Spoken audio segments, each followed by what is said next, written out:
Hello my viewers, कैसे हैं आप सब। Welcome back to my channel. I hope आप सब अच्छे होंगे और UP triple S C PET 2023 exam की तैयारी आपकी अच्छी चल रही होगी। हम यहाँ पर कर रहे थे पूर्ण संख्याएं और पूर्ण संख्याओं पर हमने काफ़ी कुछ कर लिया था। पूरा जो हमारा टॉपिक था वो कंप्लीट हो गया था। अब हम उसके देख रहे हैं कुछ क्वेश्चंस जो पूर्ण संख्याओं से बार बार पूछे जाते हैं, तो उस टाइप के थोड़े क्वेश्चंस भी हम यहाँ पर सॉल्व कर लेते हैं। चलिए देख लेते हैं क्वेश्चन नंबर 3 में क्या दिया हुआ है। यहाँ पर दिया है सबसे छोटी पूर्ण संख्या कौन सी है। तो सबसे छोटी पूर्ण संख्या क्या होती है, ये 0 होती है, क्योंकि जो पूर्ण संख्याएं शुरू होती हैं वो कैसे शुरू होती हैं, 0, 1, 2, 3, डॉट डॉट यहाँ से शुरू होती चली जाती हैं, 0 से लेकर अनंत तक जाती हैं। तो हमारी जो सबसे छोटी पूर्ण संख्या कहलाएगी वो 0 कहलाएगी। 0 भी यहाँ पर काउंट होता है। चलिए देख लेते हैं नेक्स्ट क्वेश्चन क्या है। यहाँ पर दिया है 32 और 53 के बीच में कितनी पूर्ण संख्याएं हैं। तो इनको आप काउंट कर लेंगे 32 से 53 तक जितनी भी संख्याएं हैं, तो यहाँ पर आएंगी 20 संख्याएं। 32 और 53 के बीच जो संख्याएं हैं वो 20 हैं। चलिए आ जाते हैं नेक्स्ट क्वेश्चन पर। यहाँ पर दिया है निम्न की परवर्ती बतानी है। तो कुछ क्वेश्चंस दिए हैं, उनकी परवर्ती बतानी है। चलिए उनको सॉल्व कर लेते हैं। यहाँ पर क्वेश्चन में दिया है 24, 40, 701। तो हमें इसकी परवर्ती संख्या बतानी है। परवर्ती बताते हैं तो क्या करते हैं, हम एक उसमें ऐड करते हैं, 1 प्लस कर देते हैं। तो हमारे पास जो संख्या है उसको लिख लेंगे, प्लस 1 कर देंगे, तो ये कितना हो जाएगा, 1 और 1 ये हो जाएगा 2। तो हमारे पास जो संख्या आ जाएगी वो आ जाएगी 24, 40, 702। इसी तरह एक क्वेश्चन और देखते हैं। यहाँ पर दे रखा है 100, 199 की परवर्ती बतानी है। तो 100, 199 की परवर्ती कैसी हो जाएगी, प्लस 1 यहाँ पर हम कर देंगे, तो क्या आ जाएगा 100, 200 यहाँ पर आंसर जो है ये आ जाएगा। चलिए इसी के और एग्जाम्पल हम खुद से कर लेते हैं। यहाँ पर हम लिख लेते हैं एक पहले परवर्ती। चलिए पूर्ववर्ती देखते हैं। जब भी हम किसी संख्या की पूर्ववर्ती निकालते हैं तो क्या करते हैं, माइनस हम उसमें 1 कर देते हैं, उसमें से हम -1 कर देते हैं। ठीक है, तो चलिए कर लेते हैं। इसको कैसे करेंगे, तो ये हो जाएगा कितना, 105, और हम क्या कर देंगे इससे माइनस के 1। अगर हम इससे -1 करेंगे तो कितना आएगा, 5 से 1 माइनस करेंगे तो आ जाएगा 4। क्या मिल जाएगा यहाँ पर, 105 से हम एक माइनस करेंगे तो हमें 104 मिल जाएगा। 105 की पूर्ववर्ती संख्या क्या हो जाएगी, 104 हो जाएगी। यही हमारा आंसर है। चलिए इसी के बेस और क्वेश्चन देखते हैं। यहाँ पर दिया है क्वेश्चन क्या, हमें 1000 की पूर्ववर्ती संख्या ज्ञात करनी है। तो कैसे ज्ञात करेंगे, पहले आप 1000 लिखेंगे और जब भी पूर्ववर्ती संख्या ज्ञात करते हैं तो क्या करते हैं, हम -1 करते हैं। तो 1000 से -1 आप करेंगे तो कितना हो जाएगा, ये यहाँ से इधर कैरी करेंगे 1, यहाँ पर भी 1 कैरी हो जाएगा और यहाँ भी 1, तो यहाँ हो जाएगा कितना, यहाँ हो जाएगा 10। 10 से 1 माइनस करेंगे तो आ जाएगा कितना, 9, और यहाँ से इधर 1 कैरी किया था तो कितना रहेगा, यहाँ पर भी 9, और ऐसा ही सेम इधर रहेगा, यहाँ भी रह जाएगा 9, और यहाँ पर नहीं, और यहाँ पर कुछ भी नहीं बचेगा। तो हमारे पास जो नई संख्या आ जाती है वो क्या है, हमें संख्या मिल जाती है 1000 की जो पूर्ववर्ती संख्या होगी वो क्या होगी, वो 999 हो जाएगी। इसी तरह से आप इस पर नेक्स्ट क्वेश्चन भी कर सकते हैं। इसमें हम परवर्ती संख्या भी ज्ञात कर सकते हैं। यहाँ पर हमें ज्ञात करना है 125 की परवर्ती संख्या। तो क्या करना है, जब भी परवर्ती संख्या ज्ञात करते हैं तो हम क्या करते हैं, प्लस के हम 1 कर देते हैं। तो क्या मिल जाएगा, 5 और 1 6 हो जाएगा, और ये आएगा 2 और ये 1। तो जो हमें आंसर मिला है वो क्या है, 126। तो हमें परवर्ती संख्या मिल गई है। 25 की परवर्ती संख्या कितनी हो जाएगी, ये हो जाएगी 126। चलिए इसी तरह के और एग्जाम्पल हम देखते हैं। अब वितरण नियम के एग्जाम्पल देख लेते हैं।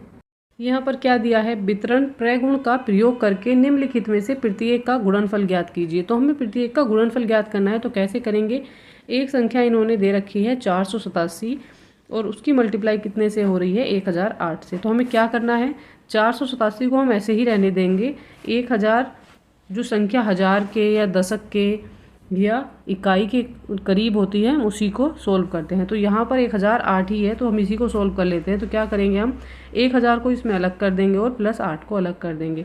तो कैसे लिखेंगे, 487 मल्टीप्लाई का साइन है और ब्रैकेट के अंदर जो था 1000 + 8 था, तो उसको अलग अलग करके लिख दिया। एक बार 487 की मल्टीप्लाई आप 1000 से करेंगे और फिर एक बार 487 की मल्टीप्लाई आप 8 से करेंगे। तो हमारे पास इस तरह की एक समीकरण सी बनकर आ जाएगी।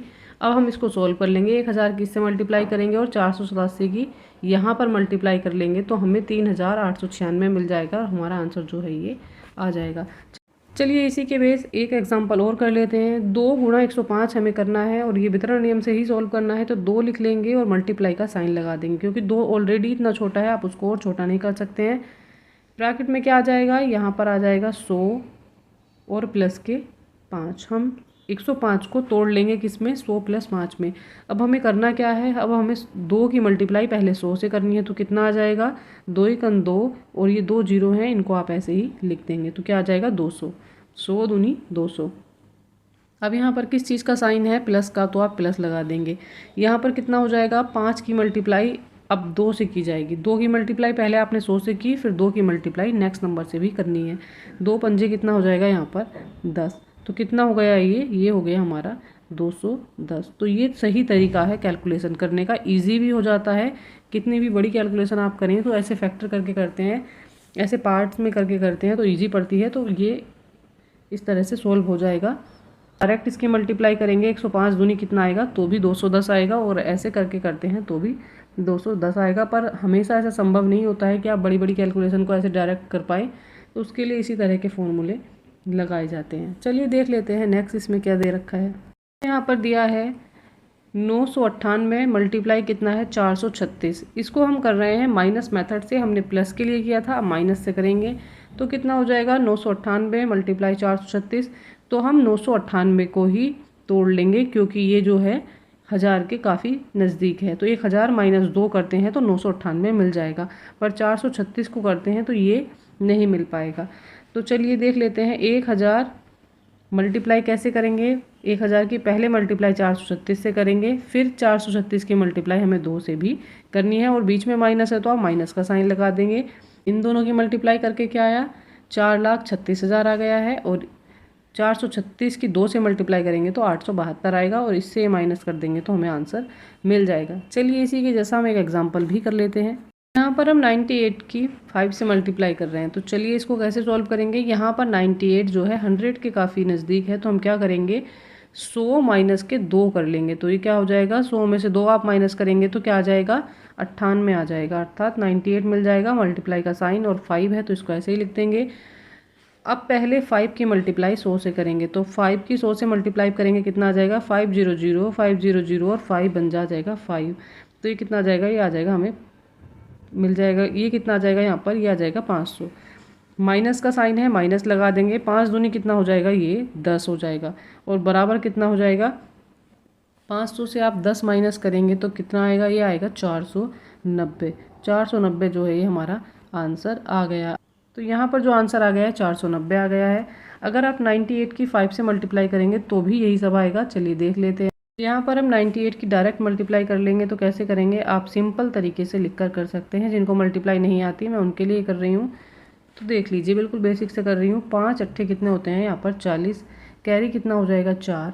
5 नम 45 और 4 कितना हो जाएगा, ये हो जाएगा 49। ठीक है, ये पूरा यहाँ पर सोल्व हो गया है। और 490 ही इसका आंसर आया है। दोनों तरह से आंसर सही है, पर वितरण नियम से हम करते हैं तो वो ईजी पड़ जाता है। चलिए देख लेते हैं इसमें नेक्स्ट क्या दिया है। यहाँ पर दे रखा है 56 को डिवाइड कर रहे हैं 8 से और बराबर है 7 के संगत गुणात्मक तथ्य क्या है। तो क्या हो जाता है, हम ये लिख रहे हैं 56 और 56 को हम डिवाइड कर रहे हैं किससे, 8 से। तो 8 सत्ते हो जाता है कितना, 56। ये पूरा यहाँ पर डिवाइड हो रहा है। अगर हम यहाँ 8 और 7 की मल्टीप्लाई करें तो हमें क्या मिल जाएगा, हमें मिल जाएगा जो जिसको हम डिवाइड कर रहे हैं वो हमें मिल जाएगा। तो हम करते हैं मल्टीप्लाई, 7 अट्ठे कितना हो जाएगा, 56। तो हमें 56 ही मिल गया। तो यही बात यहाँ पर की जा रही है। अब हम आगे करने वाले हैं। नेक्स्ट टॉपिक है हमारा भिन्न और दशमलव वाले क्वेश्चन हैं जो हमें अब करने हैं। मैं टॉपिक वाइज ही कर रही हूँ, जो टॉपिक सिलेबस में दिया गया है हम उसी को कर रहे हैं।